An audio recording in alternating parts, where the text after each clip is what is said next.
Stay tuned as we will be going live soon. To sponsor a show or advertise, call or WhatsApp 0763 593 288. Mellow Media. Mellow Media. Mellow Media.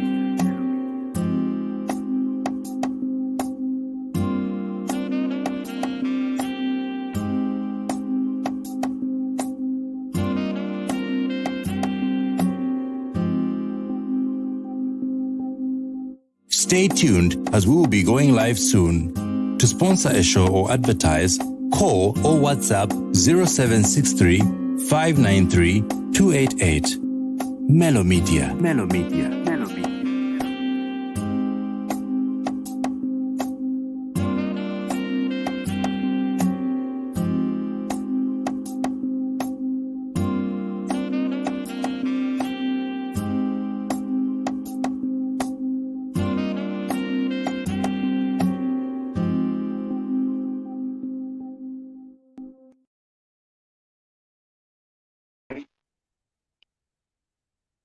Hi everyone, this is Havenzo, aka The Ghost. Welcome to Mellow Media Motor Show. Today we're going to talk about some of the common weaknesses that you find, especially if you own a VW Golf 6. So we are going to talk about the weaknesses that you are likely to have with this vehicle. As we know, each vehicle has got its own inherent problems, and today, this show, we are talking about the weaknesses. Okay, the first thing that we are going to talk about on the Golf 5 EA888 engine is the PCV valve. Now, this PCV valve basically is what manages your blow-by gases. You know the way the piston is arranged, the piston has got the piston rings that have got a gap on it. Now, during the compression stroke, and especially the power stroke, you're going to find that those gases, when they expand, they are going to escape through the piston rings and find their way into the crankcase. Now, it's a job of the PCV valve to extract those gases so that they do not build up in the crankcase. Now, when that this PCV valve fails, you're going to have problems, especially when you diagnose your vehicle. You're going to have the error codes that is saying it's running lean or sometimes misfire. And also, you're going to find that when this is not sorted out, you're going to have a big challenge, which leads to another issue of the rear main seal. Now, the rear main seal of this vehicle, basically, that's the seal that sits by the crankshaft, separate the crankshaft or the engine and the gearbox. That seal, the way it's been designed, VW, well, I must admit on that they didn't do a good job because that seal is crap. It's not like the other vehicles like from Golf 5 going downwards that you're going to find. That seal was designed to easily fail, I can assume, because it's such a thin membrane that easily gives up. And you find replacing that seal, you know the job that goes with it. You have to remove the engine, the gearbox, and then, so it requires a lot of work. So sort out a PCV valve and then you're going to have no problems with your rear main seal. This PCV valve, sometimes when it fails, it's going to make a whistle sound, okay? Because inside here, there's a diaphragm.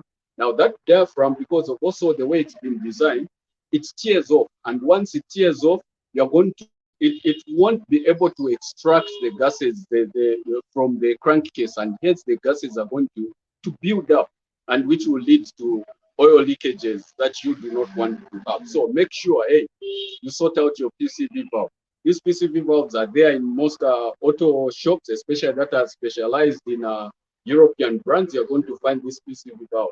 I think the last time I checked, it was going to about 2,000. If you negotiate there, 1.8 somewhere, you can get the PCV valve. Okay. Next thing that I want to talk about is the chain. Okay. Now the chain of this vehicle is another weak point. Okay. Which means your chain needs to be changed every about 100,000 kilometers. You need to change your chain. Now, why do you need to change the chain? The problem also is, again, a design flaw. Okay, so this chain, due to heat expansion and contraction, it becomes long. Okay, which means it's going to stretch. You know, metals, when they are heated, they stretch.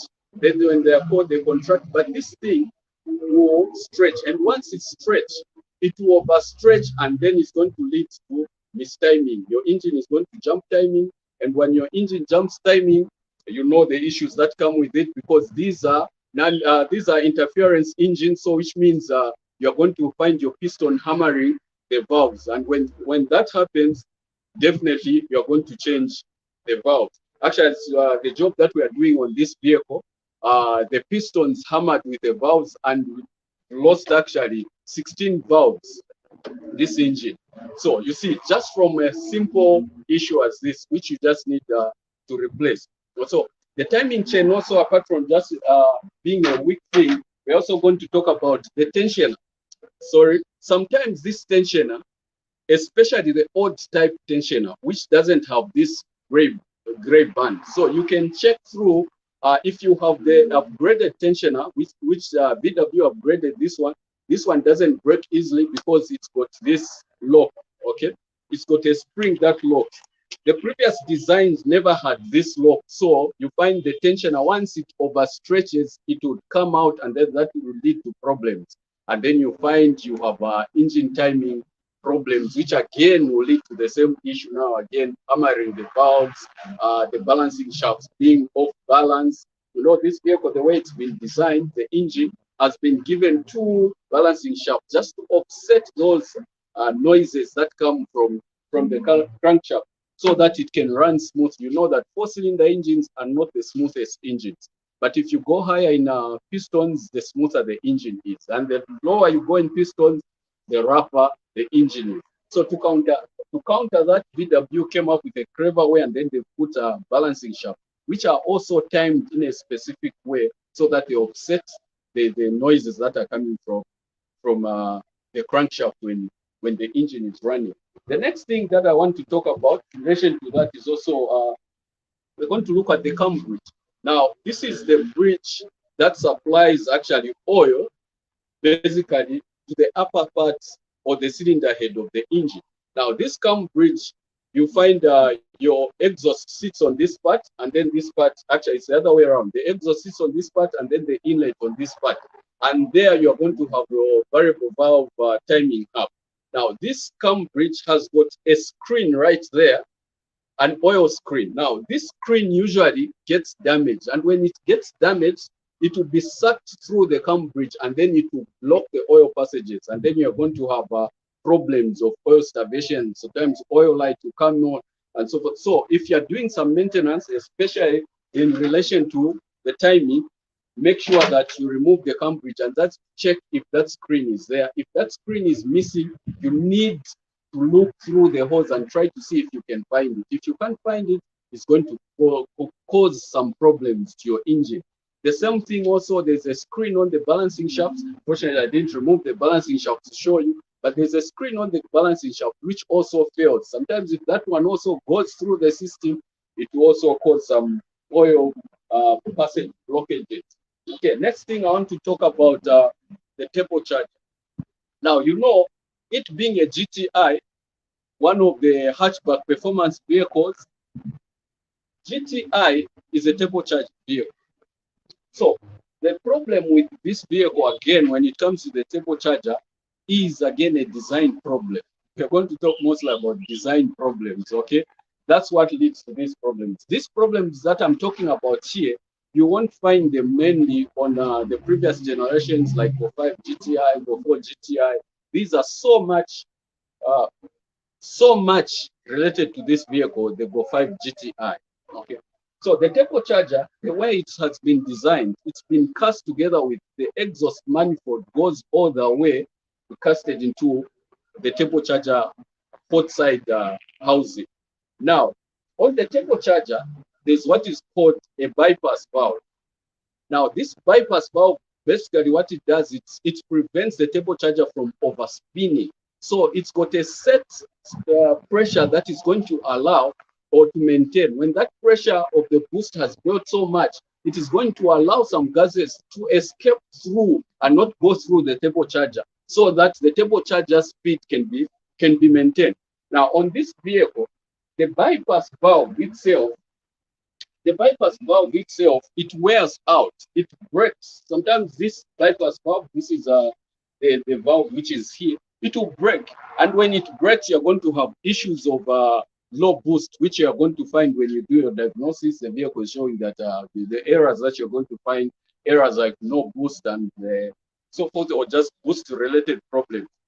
Now, because of that problem, the design problem that that turbocharger has, immediately when you have that, you need to check the turbocharger.